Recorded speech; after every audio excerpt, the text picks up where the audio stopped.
Good afternoon. I'm Jessica Matthews, president of Carnegie.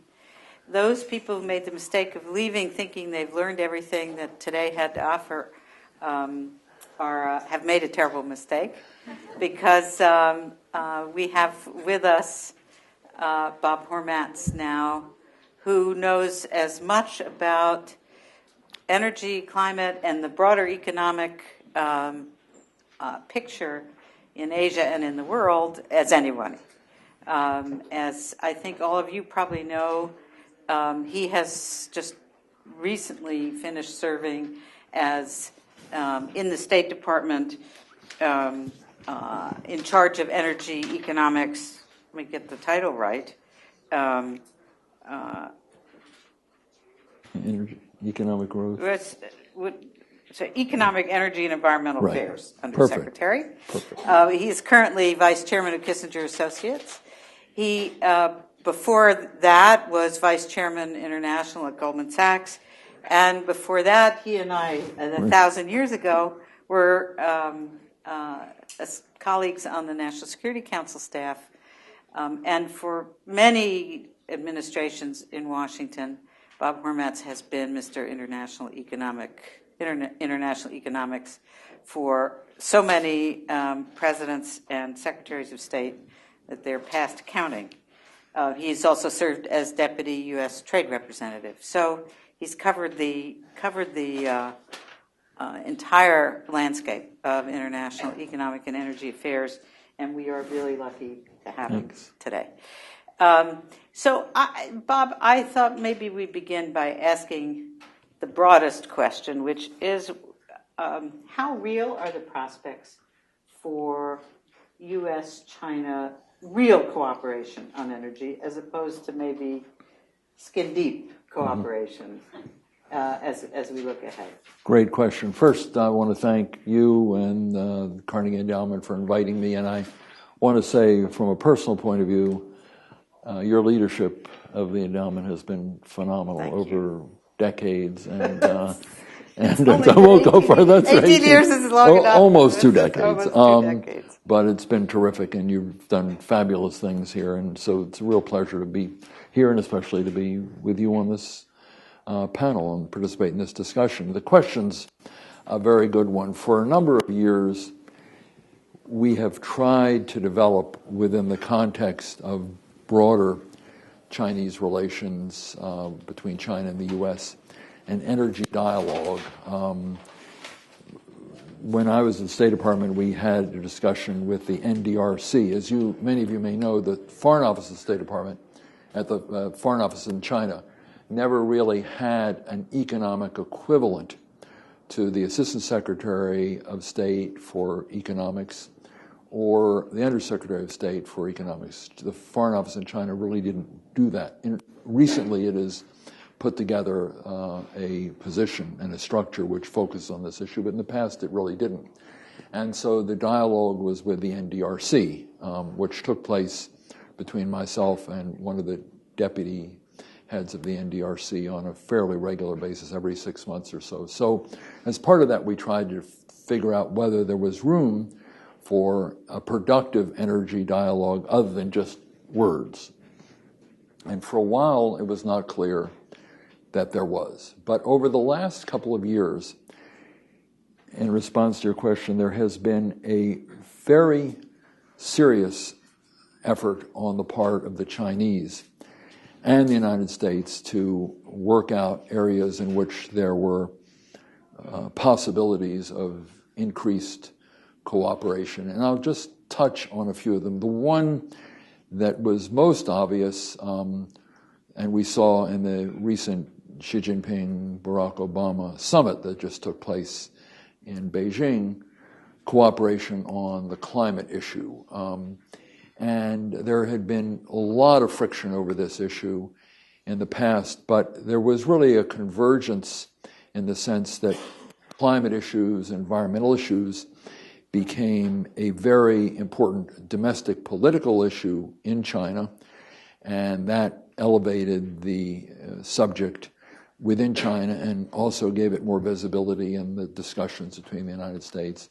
Todd Stern, who Jessica knows very well, has really worked on this in the State Department with his Chinese colleagues and has made some progress. Now, there was a discussion in a couple of panels earlier as to whether countries could deliver, when they could deliver, how difficult it would be. There are a number of complexities about this, but at least there was some set of targets that were agreed to, which I think will provide a framework for a more effective and more intense dialogue on this issue than we've had in the past.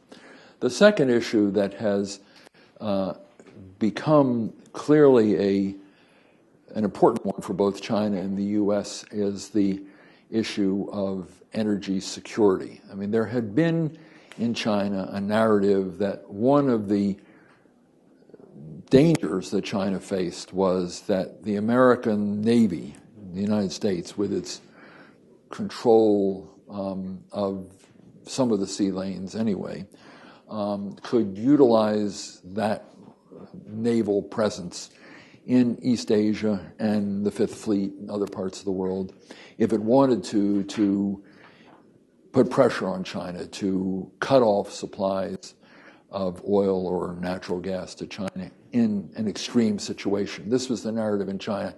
It has never been the narrative that I'm aware of in Washington, and I don't think it would be possible to do or something that anyone had contemplated. And therefore, I think it never was a justifiable fear on the part of China. But nonetheless, the Chinese were concerned about it. And so one of the other things that we've been able to have a discussion on is energy security. How do we work together to enhance the prospects of energy security?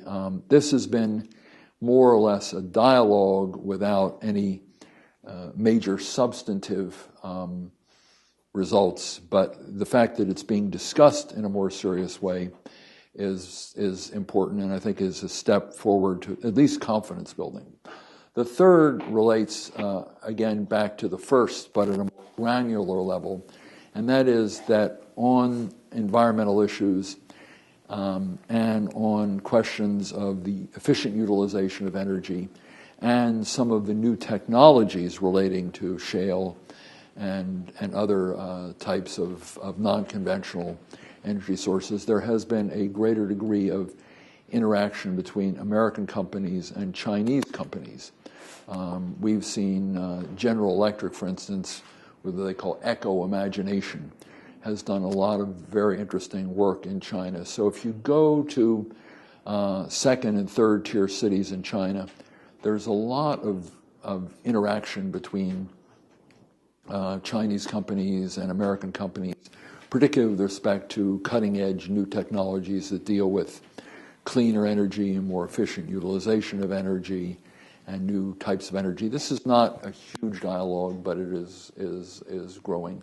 And the last one relates to something that we talked about, I think, really in the first panel, and that is that China, under President Xi Jinping, has been talking about the new Silk Road. As I mentioned earlier, the United States had come up with a similar idea that we had talked about 4 years or so ago, and that was and throughout the period when the United States was anticipating and then finally winding down its presence in Afghanistan. And the idea behind that was essentially, how do you create a more prosperous Afghanistan that isn't totally dependent on poppies? And one of the ways of doing it was to resurrect the notion of a new Silk Road to enhance the connections between Afghanistan and the rest of the region. And there's a lot of, as you know, in eastern Afghanistan in particular, there's a lot of Chinese investment. So part of this was to engage the Central Asian countries and China in a discussion of cooperation and collaboration to enhance trade and enhance investment in the region. Some of that would relate to energy, others would relate to trade in, say, copper or other products. So these are the 4 areas where there has been discussion. The depth of the discussion has not been all that great, but I think the fact that there is a dialogue on these issues and some progress, whereas 4 years ago there was virtually no dialogue and virtually no progress, really indicates at least an agenda for moving forward. So you've put a lot on the table, and I'd like to just go into a couple of them. On the question of energy security, the U.S. has constantly talked about wanting others to share the burden of assuring free flow of oil through the Middle Eastern choke points. And China has certainly held back from participating in that. My guess would be that the U.S. would, while it wants that to share the burden, it would also be uneasy about having. How does this move forward? Do you see any likelihood that China would develop this capability or deploy it? And would the U.S. want that to happen if it did happen? This is a very interesting question, and this has come up actually in conversations in China and, of course, in the United States. In China, not so much with government officials, because they're disinclined to talk about this, because I think they're still in the process of making up their minds. They want to clearly, they have a sort of a regional blue water navy, but the question is how quickly they expand their blue water navy to their south and west, which is to say into the Indian and maybe into the areas in the Middle East. In the long run, I think we concluded in the earlier panel that they wanted to have a more expansive blue water navy, but the timing and the role is still something the Chinese are grappling with. So from their point of view, and a lot of the think tanks that are related to senior Chinese officials have said, look, we're really not through that debate ourselves. Do we want to take on that responsibility? First of all, it's expensive. Second, they don't have the naval capability yet to do it. Third, it gets them involved in a great many regional issues that they may not want to be involved in. And for them to be out there in the Middle East, it sucks them into some of these very complicated issues. As you well know, they have really stayed out of Middle East diplomacy almost entirely. And the last is, it's not clear that some of these countries really would like to see the Chinese play this kind of role. Would the Saudis like to see a Chinese fleet in and around their territory? With the Indians, almost certainly not. Would the Indonesians like to see a large Chinese fleet going through the Straits of Malacca? That's a debatable point in Jakarta and elsewhere. So these are issues the Chinese are trying to grapple with. From an American point of view, this notion that China should play a greater role is becoming a more prominent one, in the sense that as the U.S. depends less on Middle Eastern oil and gas, like Qatari gas, we're really not using much anymore. We used to take a lot. So the question is, in the United States, in the domestic debate, it will be, do we want to continue to put a lot of money into the Fifth Fleet, which is the fleet that's in that area, if all we're doing, or one of the things we're doing, is protecting the sea lanes for oil to go to China or the Far East, where more and more of the oil is going, and the gas also. So the question is if you read the debates in the Congress, particularly if you're sitting in Beijing, you say, look, the Americans don't have as much of a direct interest in the oil and gas flows, and they're going to suffer budgetary cutbacks, so they may be pulling back from the region. Do we, the Chinese, want to fill that quasi-vacuum?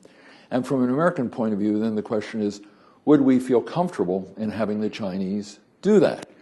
And I think that is still an issue that Washington is going to have to deal with. I do think that if you look at the medium-term trends, some of the things I've described are likely to happen in one way or another, and that is American role probably will diminish, although we still have very strong interests in the region. So I don't think there's a pullback, a dramatic pullback, but I think there may be a slight pullback. Second, oil is still a global product, and if oil prices go up, we're going to be importing oil for a long time. It's disruptive to the United States. If they go up, if they go down, obviously temporarily very helpful, but it could cause other problems of instability in countries that depend very heavily on oil revenues. So that's one set of issues. The other is if oil prices go up because there's disruption in Iraq or any of the other parts of the region, Qatar, we live in a world market, so that even if the United States were hermetically sealed off from any imports of gas or oil, which is not going to happen anytime soon with oil, if it adversely affects our trading partners like Europe, then it affects us because our economy is part of the global economy, and there would be disruption in markets that are important to the United States. So, and then, of course, there's the question of Israel and a whole range of other issues. So we're still going to have a big set of interests in the region. Domestic politics may push us to reduce our role substantially, but the United States is still going to have a substantial role. The question is, do we want the Chinese, in the interest of burden sharing, to play a greater role in that region? And that, I think, is not a question you can easily answer. There needs to be a very, very intense and sustained dialogue between the United States and China on this whole question of energy security, and particularly the question of what role the various navies of the two countries are going to play. Can they play a cooperative role using the template of the anti-piracy efforts where they work quite well together in the Gulf of Aden, which could be a plus? Maybe that's a sort of little building block. Or is it likely to be a friction, a role that's fraught with great friction or causes a lot of problems? This is something that both sides really need to focus on. It can go either way. I think the school is still out on which way it will go, but it's certainly clear that this is a very profound set of issues, and it's also clear that neither side can resolve them unilaterally. There has to be a very clear discussion of how these countries are going to work together. If they can, and I think there's at least some chance that they can, but if we don't do that, then the odds of friction becoming more and more of a problem grow, and that could destabilize oil markets and certainly be another set of tensions in the area. So do you think then that cooperation on energy or discussion of burden sharing, of being responsible stakeholder, is something that can be, in effect, a gateway, a doorway to deeper cooperation on other issues? Or is it reasonable to think that we could have real, that kind of intensive dialogue you just described, layered on top of deep strategic mistrust that's coming from other sources? In other words, is it the tail or the? Yeah, it's a great question. I think as long as there's deep strategic mistrust, it's very hard to have this dialogue, an effective dialogue along these lines. I think if there's deep strategic mistrust, then having this kind of discussion probably is more difficult. On the other hand, one of the reasons that we wanted to have a greater degree of cooperation between the United States and China on domestic energy, this is the environmental issue, helping China with shale, where we do help with China with various parts of shale technology. U.S. Geological Service is very helpful to China in determining where shale is, what the quality is, where it is. We have a lot of technical cooperation with China in the energy area. And one of the reasons we wanted to have this is it's in our interest that China have good environmental practices in producing its energy and utilizing it more efficiently. It's also good for American companies because there are opportunities for them to sell in China. They want to do that. But it also helps to diffuse the argument in China that the United States' goal is somehow to keep China down economically and to set itself up so that it can impose various punitive measures against China in the energy area by cutting off Chinese access through the role of the American Navy. So to the extent that the United States helps China to increase energy production through technological cooperation, which is beginning to build and becoming more and more important, that is designed to be a confidence builder, which reduces to a degree this kind of strategic mistrust. And therefore, if we continue to do that, and we've really pushed very hard to do this, and the NDRC, I must say, and the Chinese authorities, as I say, several years ago, really were a little bit reluctant to engage in this strategic energy dialogue. Now, in fact, the last of the SNEDs that I participated in 2013, we had two major, what we call breakout sessions. The SNED, as you may know, is sort of 2 days with a lot of issues being discussed. We wanted to have a focus on energy in general, and strategic energy cooperation, and on the environment. And they were the two sort of dovetailed. So we've begun at least to have these kinds of conversations, and I think they're very important in building the kind of confidence that's required. And I think to the extent that can be done over a sustained period of time, and the Chinese see that the goal of the United States is not to impose restrictions on their access to global energy and to help them increase their own domestic energy, then I think a number of these other elements that I talked about earlier are easier to manage and move ahead. But I think that if we don't do this, and we don't build this confidence level, and we don't move ahead on the technology, and we don't develop some understanding of how we can ensure cooperation in protecting the freedom of commercial navigation for oil and for other things, then in the absence of that, if there's a problem, if there's a vacuum in cooperation, there's a lot of room for misunderstanding and a lot of room for friction. And I think that would be, maybe not tomorrow or the next day, but down the road, a source of tensions between the two countries. And it would hurt not just China, but it would hurt a lot of other countries that depend on the freedom of navigation of oil. So how big a deal is the climate agreement? How does that then dovetail with a Chinese goal of 15 or 20% of their oil coming from shale, and U.S. help with that? What do you see as also the global consequences at Lima and beyond of this agreement? Well, it's a little hard to say. I've been trying to figure this out, and I've talked to people who were in Beijing when this was agreed to.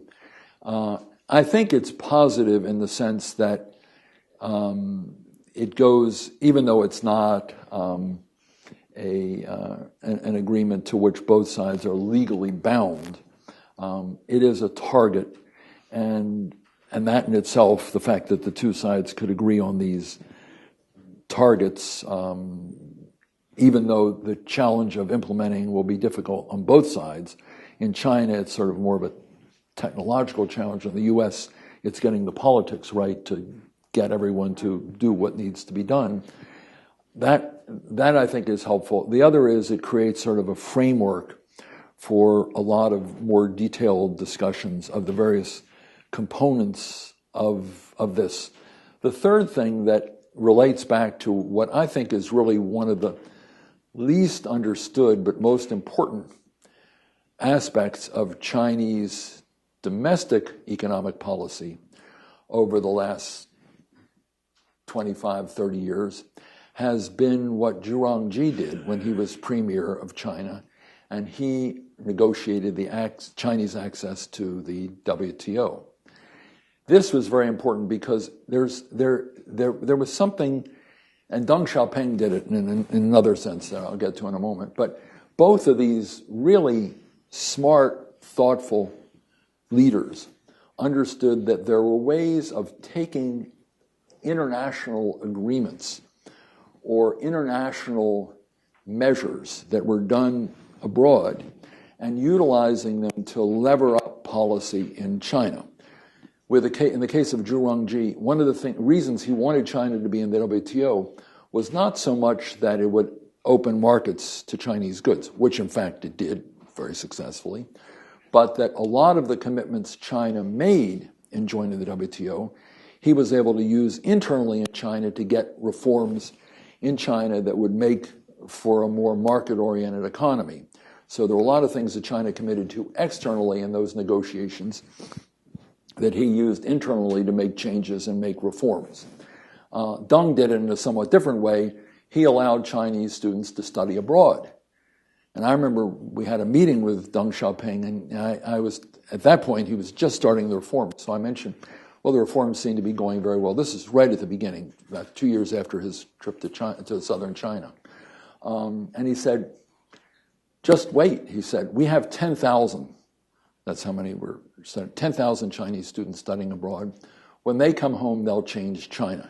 So he understood that this external engagement of Chinese students abroad would make for important changes in China. The environmental thing, I think, will be utilized by the government of China to remind agencies and people in China that we've made these targeted commitments. Commitments is too strong a word, but we've made these pledges to try to accomplish these numbers. Now we need to make the changes internally in China to do that. So I think that can be very helpful in getting progress in China that might not have occurred in the absence of these things. Might also be true in the U.S. too. I'm hoping it's true in the U.S. I'm hoping it's true. It doesn't always work so well in the U.S.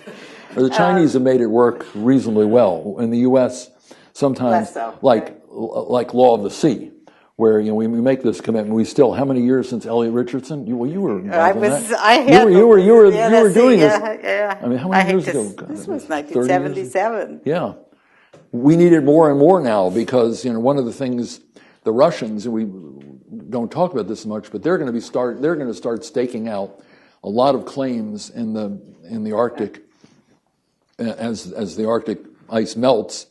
This is going to be a very strategic thing for Russia, and we may say, well, the Law of the Sea imposes certain constraints on what you're trying to do. We're not a member of it, so we should think about that. Right.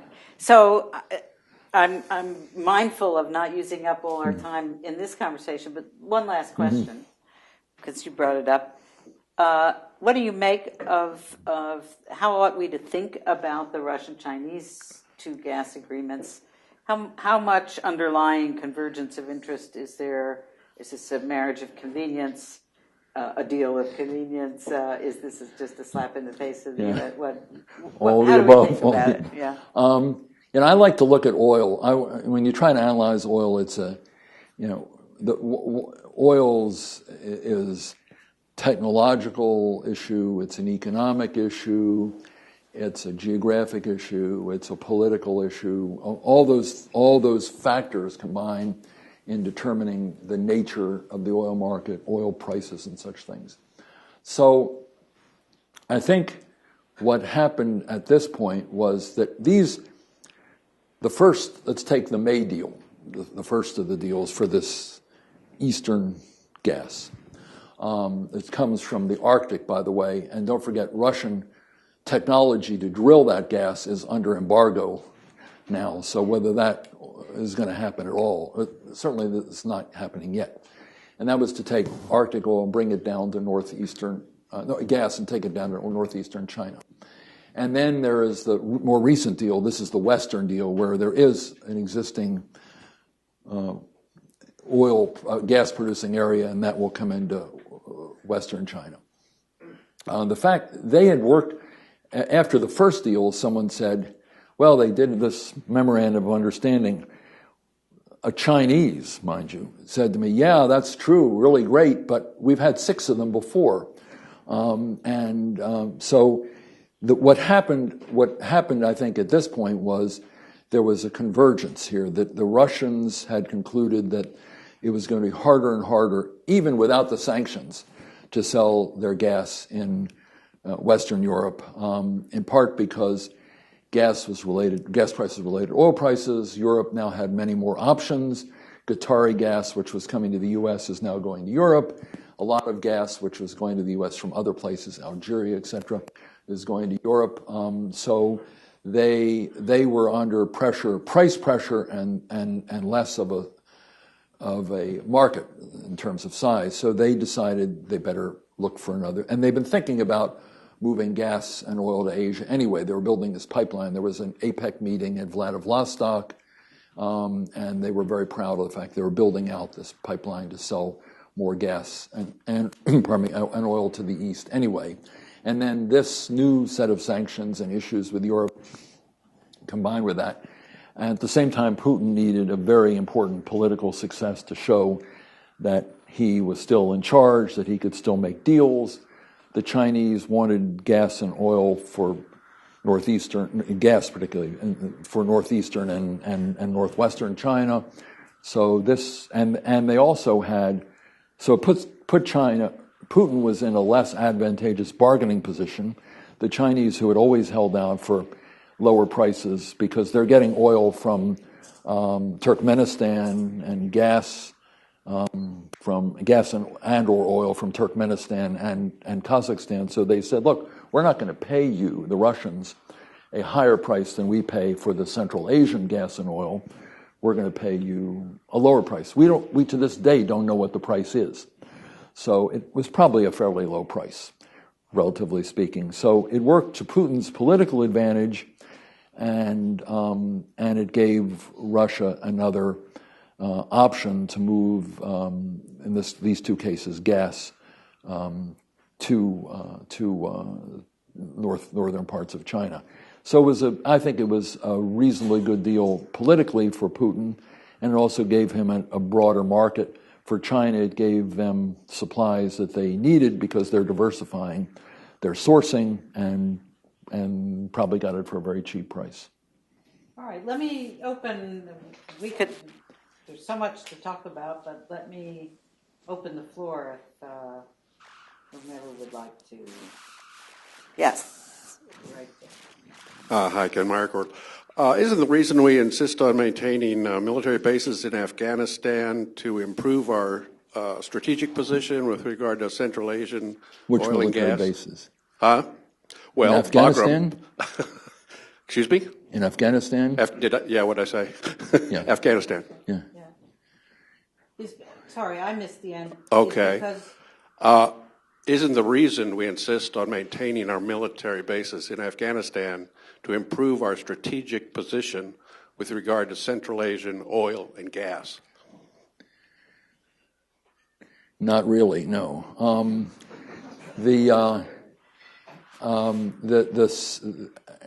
Afghanistan really is not in a strategic position on oil or gas. The oil and gas are further to the east, so it doesn't play a major role. And our military role there is negligible.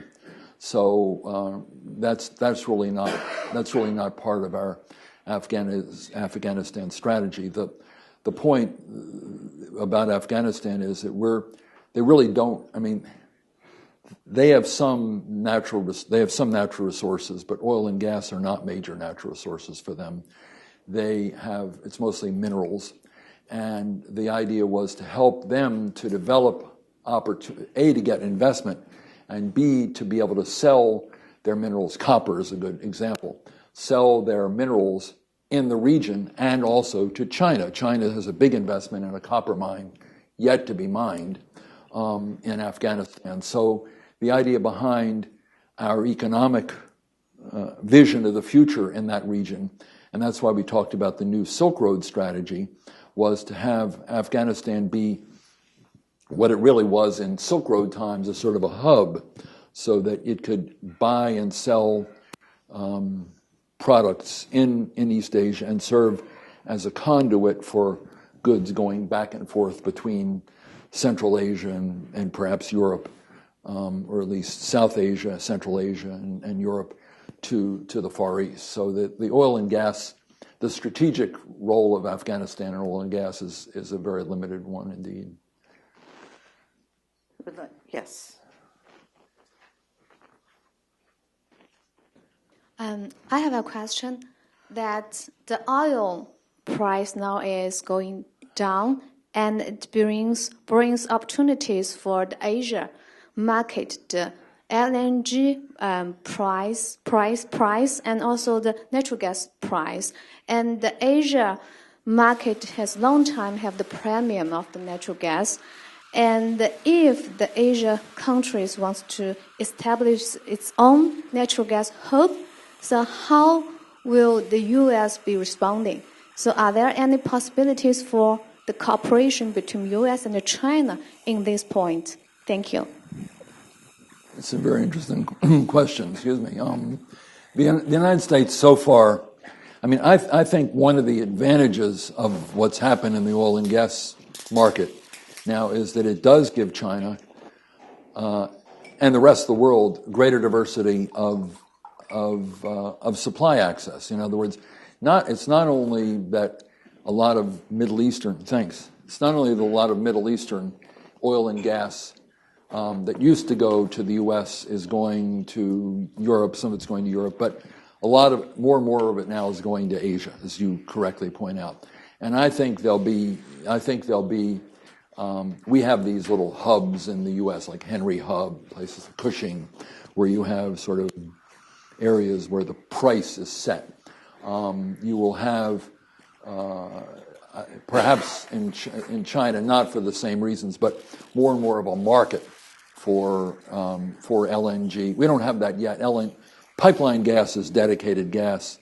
LNG, if there's more and more LNG, at some point, it's not close to that yet, but as you know, oil is a global market.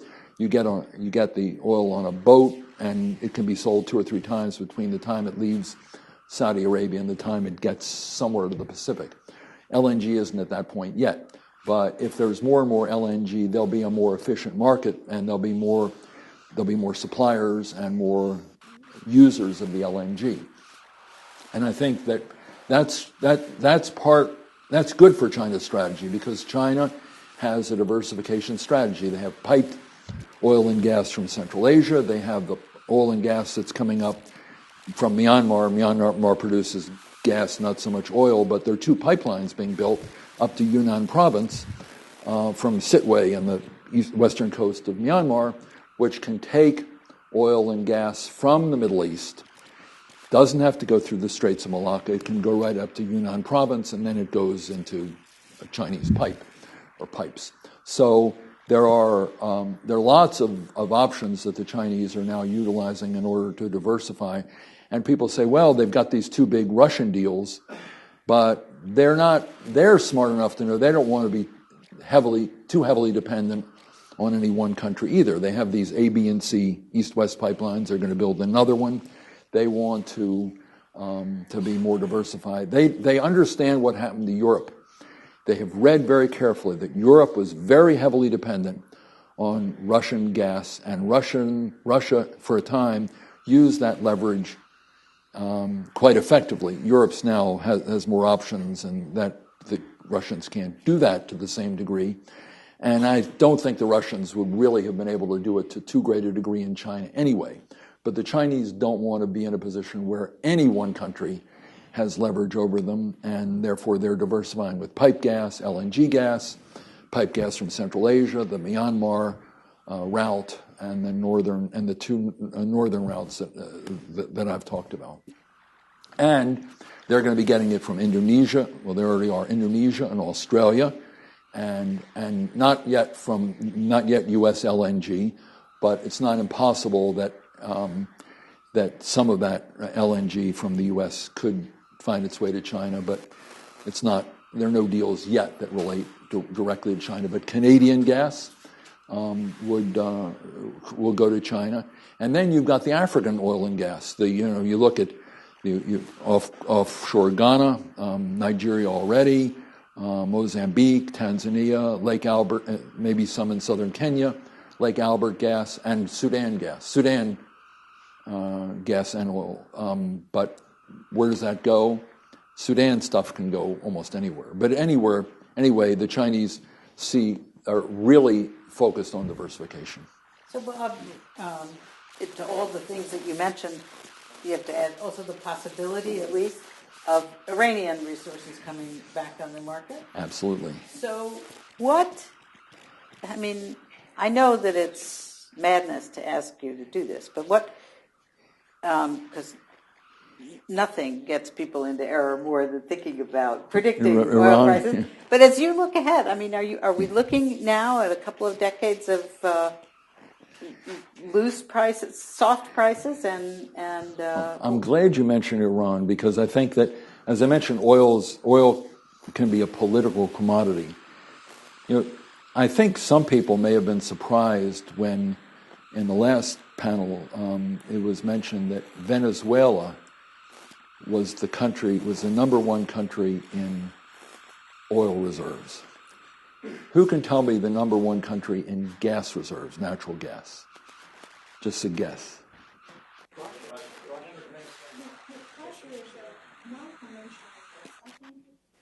Iran.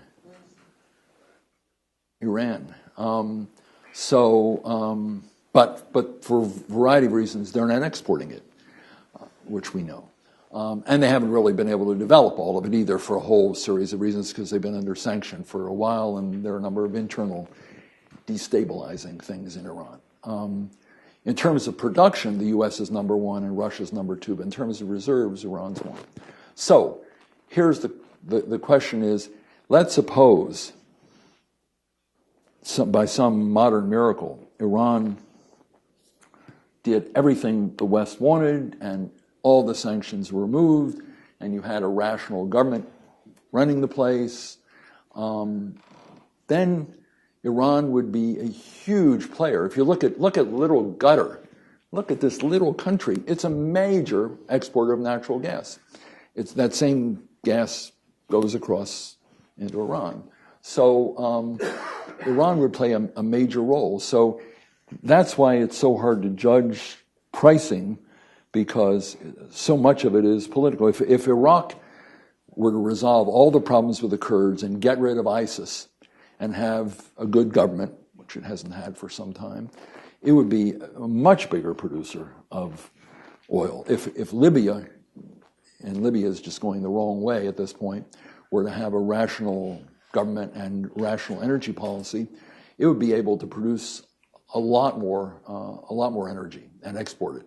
So there are a lot of these political issues which hold back the ability of three very large countries to produce and sell more, and Russia, would be in a position to sell more, both oil and gas, to Asia, if it builds out its capacity and if it can drill in the Arctic, which is the Arctic drilling technology is under sanction.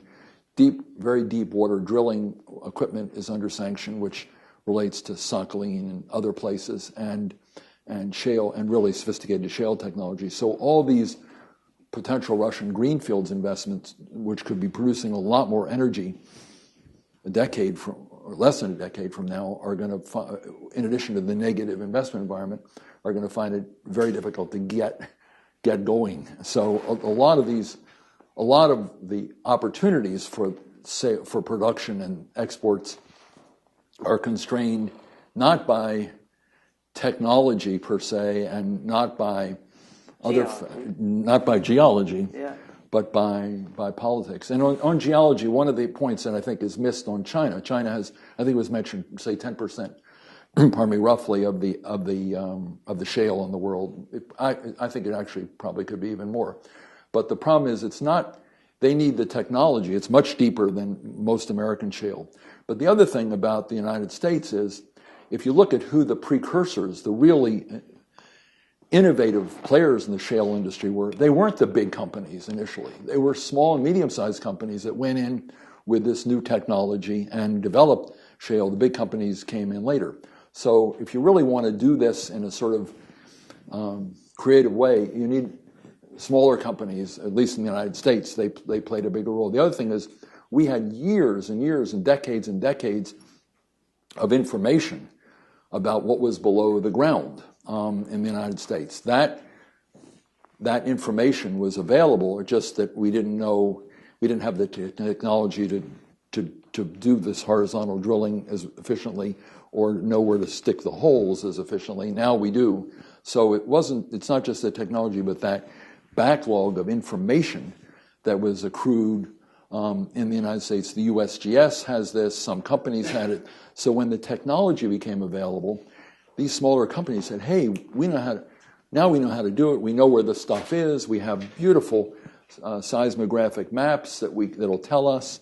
We know what to do, how to do it. Even then it's risky, but if you look at some of these places now, I mean, the Marcellus is doing very well. If you look at all these places, they really knew where to drill and how to lay the pipes because there was so much information. China doesn't really have that yet. They will. It just takes time. Okay, please.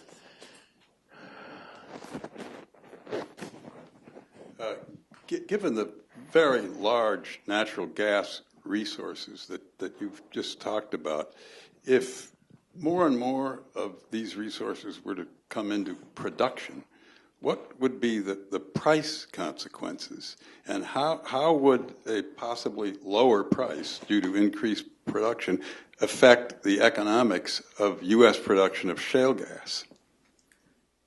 Can I interrupt you sure. one second? It's a great question, but there are a bunch of questions, Okay. so we take three and Sure. let you. Yes, there are two in the back there, so let's. I'll write take this down so I don't as a- forget Mr. Went's question. I really want to do that. Hi. Yes. I'm Phoebe Dong from Gallup. And so currently the Russia-China relations are probably the best the two countries have ever seen. But there's also a history of distrust between the two countries, and they're more or less competing for influencing Central Asia. So do you think the warm and fuzzy relationship will last long? And to what point the cooperation would turn to rivalry, if that ever happens?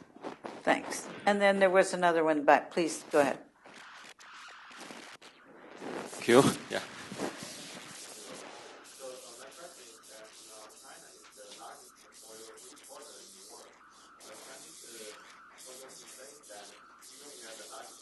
We cannot price settlers. We are the price followers. Now we can see now the basic oil prices are settled in London and in New York by the exchanges. Talking about cooperation between China and the U.S., can U.S. to share its experience to help China build its own oil exchanges to making China oil price settlers, not only a price followers? This is my first question. And my second question is that both U.S. and China want its energy security. And we can see from maybe the U.S. shale gas boom that through the shale gas boom, now U.S. can say its energy security has improved quite a lot. Now, China also want to improve its energy security, so it builds a lot of pipelines from different countries and even imports oil from all over the world. From other words, if China imports oil from so many places, it's unsecure. I can say that because every place have some accidents China will suffer. So, do you think, from U.S. experience, that the best way to make energy security is to export the oil resources in its own country, like U.S. exporting its own shale gas, or China find some new energies in its own board? Thank you. Okay, that's all right. Let me see if I can do all these. Let me answer the last one. Let me work back. I think that the answer to security, the best security is security at home, and that is to produce as much as you can at home. But for China, given the demand for oil and gas over the next decade and beyond, China is still going to rely very heavily on imports from abroad, and that does leave China vulnerable to disruption. The key, and China knows this. I mean, these people who are running energy policy in China are very smart, and they've really studied other countries to avoid vulnerability and insecurity. So they're diversifying all around the world. I think that the challenge that China has is that they, as a result of decisions that were made, it was mentioned in the last panel, in some cases a couple of decades ago, are in some very vulnerable areas. And that is another opportunity for cooperation between China and the United States. And that is to say, you know, if China is producing in certain parts of the world that are unstable or subject to lots of volatility. Libya is an example where China had a lot of people in Libya when the Libyan crisis broke out. So did the United States. And there was actually a lot of dialogue between the two countries. China had to evacuate a number of Chinese, Americans had to evacuate a number of their own citizens. So there are a lot of areas where I think how do we assess risk, and how do we ensure through a dialogue between our two countries that that our companies are not vulnerable to this risk. So this involves, and what the State Department's tried to do over the years is have regional sub-dialogues with China. How do you cooperation about developments in Latin America, cooperation about developments in Africa? Not so much that we're necessarily going to agree, but at least there should be some sense of understanding of the kind of risks that are that can be confronted.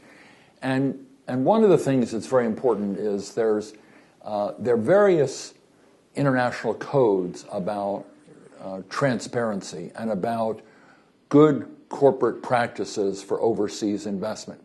These have been built up over a period of time, particularly with respect to extractive industries.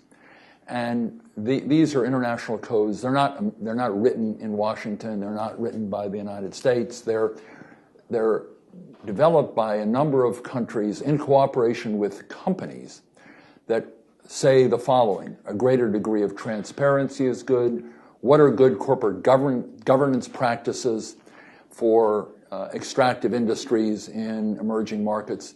These codes, these understandings are very important, I think, for China to take a look at, because to the extent that China and its companies subscribe to these codes, as the United States government and most European governments and other governments do, that helps to provide an environment, a framework that reduces the prospect of the kinds of issues that cause reactions to foreign investment, that get foreign investors into trouble with local villagers or local regions. So that there's a lot that can be done by China when it looks at how other large enterprises work in emerging economies and other governments work with emerging economies to try to figure out what those codes are. There's one on extractive industries in particular that would be very useful for Chinese companies and the Chinese government to subscribe to. Not because the United States tells them to, but because these codes are there for a reason, and they're there to provide for a degree of harmony between foreign investors and the local economy. So I think there's a lot that can be learned, and the United States should have a dialogue with China on this. China knows what they are. It's just a matter of reaching agreement to do them. Second aspect of your question, which was the question of pricing. The prices really are not, I mean, you could say Brent and WTI, West Texas Intermediate. You could say these are set by, West Texas or by the British. They're really the basis of a market of bids and asked. They're not set by any governmental authority. They're really market prices. And I think if there were to be an exchange, and the same is true in Cushing, Oklahoma, and Henry Hub. These are prices that are set essentially by market conditions that reflect on and enable people around the world to see what the market price is at that particular point.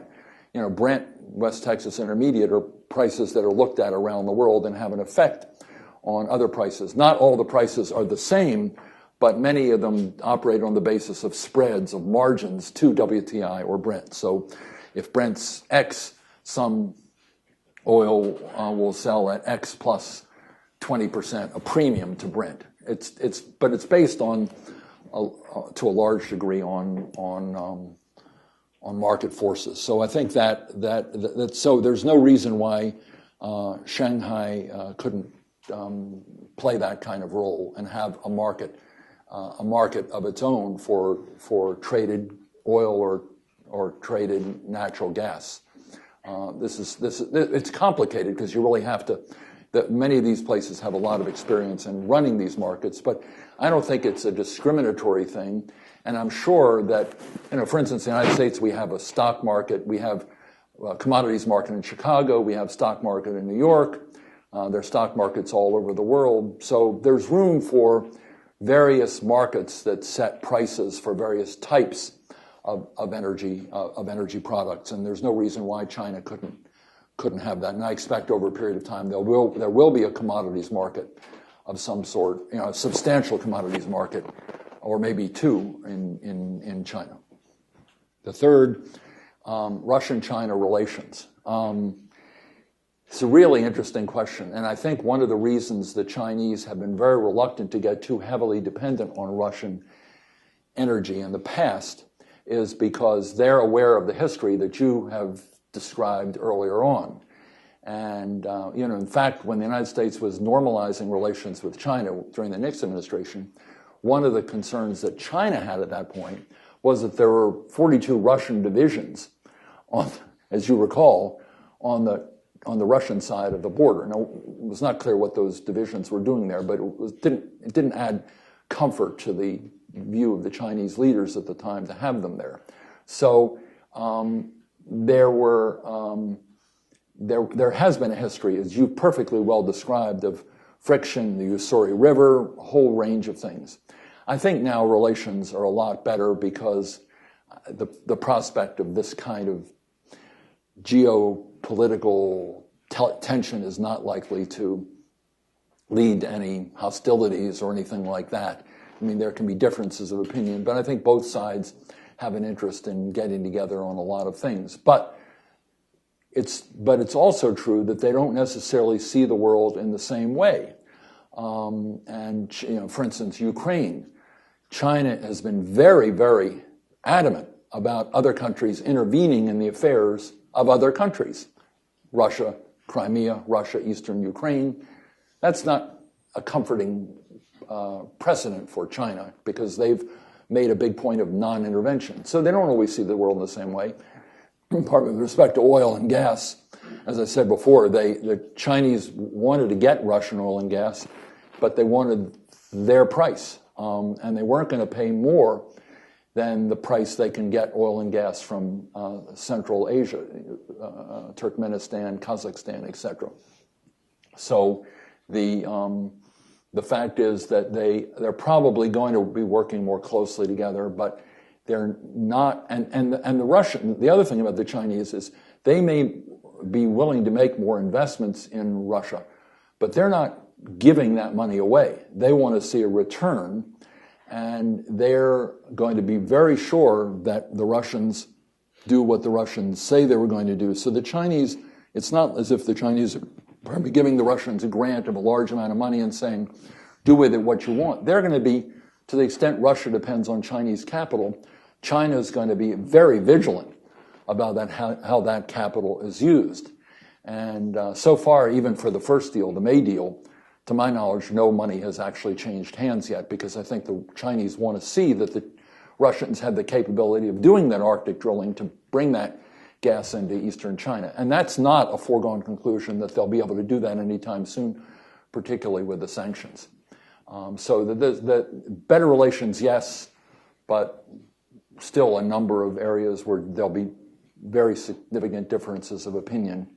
And the Chinese, as you know, are very good negotiators, and they feel they're in a very strong position now. And then Alan Wen's point, I think that if oil prices stay low, there is a danger that a lot of alternative energy will get, particularly a higher priced alternative energy, will get shelved. I think it's unlikely that existing wells, for the most part, will get closed, shut down, shut in. But I do think that if you're if you're a company with marginal wells, there's some core wells where they're going to make, like Permian Basin, and Eagle Ford, you'll be able to make a very substantial amount of money when oil's at 75 or even lower, because there's such good wells and they produce a lot, and the technology makes it more and more efficient every year to drill these new wells and do fracking, or not fracking is the case. Maybe some of you don't even need fracking, but basically it's the vulnerable projects will be companies that have a lot of leverage and have been sort of suggesting that they'll produce large returns. If they're highly levered and they can't produce returns, then those companies are going to have problems. They may sell their wells to someone else in order to pay back their debts. And the way these some of these oil fields, the geology is their core areas that are very rich and right at the center, and then their marginal areas that are not quite as productive or as efficient. So some of those marginal areas, there'll be companies will decide not to drill, or will in some cases maybe shut down their wells, although it's more the prospect of not drilling. So what I anticipate for shale in the United States and other countries is that the trajectory of growth in production and in drilling that had been foreseen 6 months ago is going to flatten out a little bit. There'll still be growth in shale production, but it'll be growth at a much slower level of incline. So you'll probably see that. But I think some shale areas are so good and so rich, whether oil or gas, that you'll be able to still make money, and some of the good companies will still make money. And those of you who are stock analysts probably are looking at those that have less leverage and really good oil fields, and probably figuring they're going to do well. And the others that have a lot of leverage and don't have very good wells, or are not in the right areas, are not going to find it profitable, and you'll see a lot of flux in the industry, would be my guess. I am sure that there are. Should I take one more? And because I know we're a little bit over, but Thank you. Make it a terrific question. Thank you. That's then we'll. Huge sure to be a great question. Thank you. I'm very glad you mentioned about the kind of emergency crisis management between China and the U.S. and certain areas will help to increase the trust. And I was just cannot help thinking about the place in the world. Both countries have huge assets there. And currently, I think if you look at the importer or exporters to U.S., Venezuela is also one of the largest 5. And also China has huge assets there. And given the current situation in Venezuela, Chinese companies and also the bank are feeling like trapped inside and without knowing exactly how they will be able to proceed. What is the position of U.S. on that, and do you see any kind of potential way for collaborating on stabilizing and improving situation there? That's a really good question. I wouldn't really ask an American for good advice on Venezuela. It may be near geographically, but it's not a country that we have very good relations with, and really haven't for quite some time. So. And we don't really. Our oil imports from Venezuela have really dropped substantially anyway. So I do think there is. To go back to the beginning part of your question, which I think is very important, and that is, I do think we can look at energy. I'll get back to Venezuela, but I think we can look at energy in 2 broad ways. We can say to ourselves, look, we're now going to be much less dependent on the rest of the world for energy. Oil, we were at 60% now dependence. Now we're below 40 and heading lower. Natural gas, We were very heavily dependent. Everyone was projecting huge increases in important demand for imported natural gas, LNG, and pipe, but mostly LNG. Now, all those have changed in the course of a year. So it shows you the prognostications about oil and gas have been very wrong, and 2 or 3 months can mean a world of difference in this area. So Americans should not get the notion, and I think unfortunately the sort of the dialogue, the narrative now is, well, we really are going to be not, if not independent, then much, much less dependent. We don't need to worry about the global energy situation anymore. That's the argument that you get from some people. In my judgment, that is wrong in many, many ways, and I won't go through all the ways, but I think it's short-sighted and wrong, factually wrong. So it seems to me that we ought to look at our energy revolution, and it is an energy revolution. It's mostly, it's fracking, it's horizontal drilling, it's new technology, it's a whole range of things that are going to be very good for most of the American economy in terms of, it's like a tax cut that's also anti-inflationary. And greater efficiency. And absolutely, greater efficiency. If you're Walmart, you're moving goods from the Midwest to New York.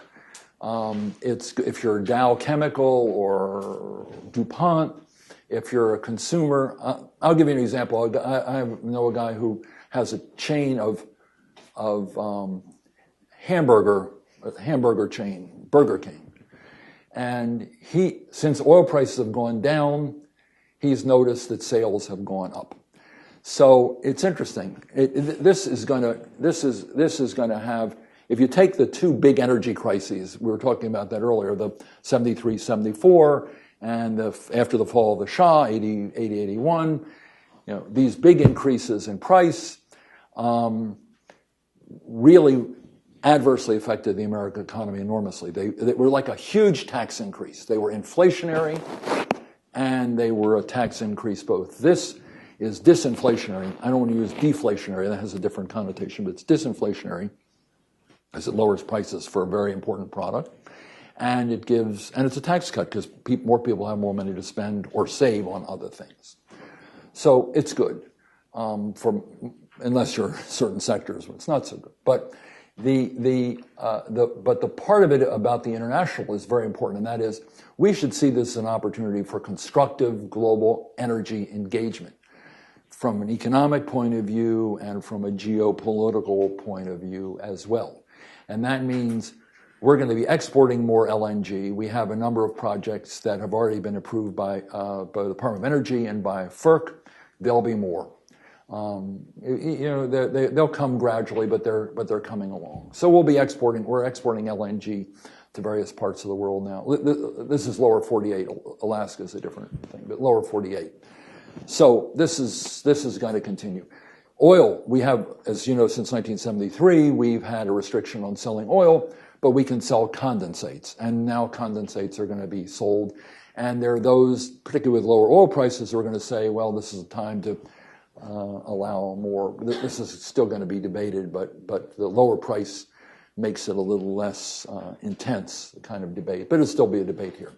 But the other thing is we should be working with other countries, and this is where I get to China, because it's in our interest that there be more diversity of energy around the world for good economic reasons, but also so countries won't be able to be leveraged by other countries because of dependence on imported energy. And particularly if you can work with countries like China to help develop environmentally sound energy policies. Renewables, LNG is far better than coal.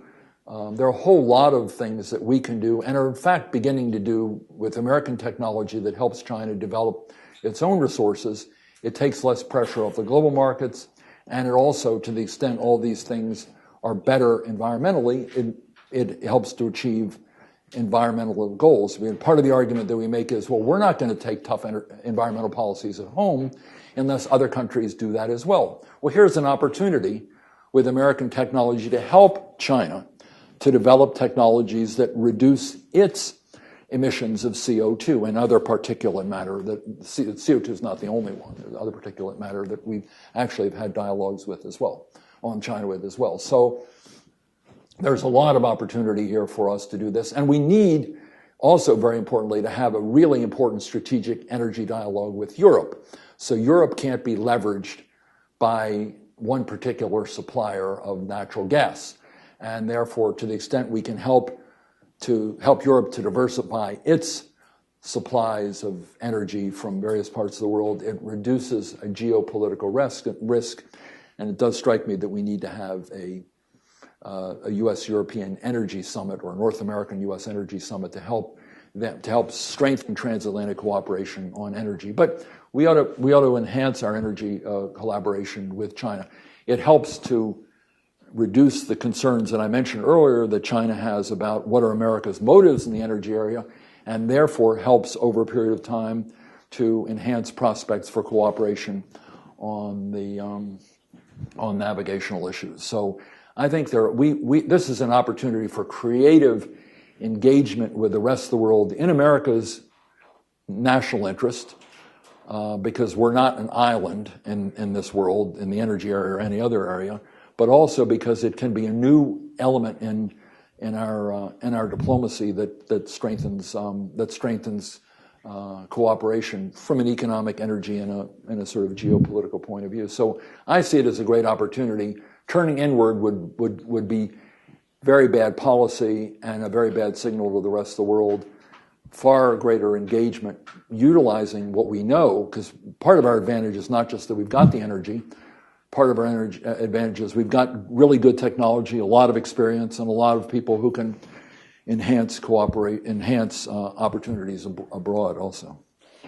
Well, as my prediction at the beginning of this session was, I think it's been fulfilled, which is that there really is nobody who has a broader or deeper understanding of the U.S., China, and indeed the global oil and energy picture than Bob Hormat. So we are really grateful. Thank you, for Jessica. this. Great to be with you. Terrific. Thank you.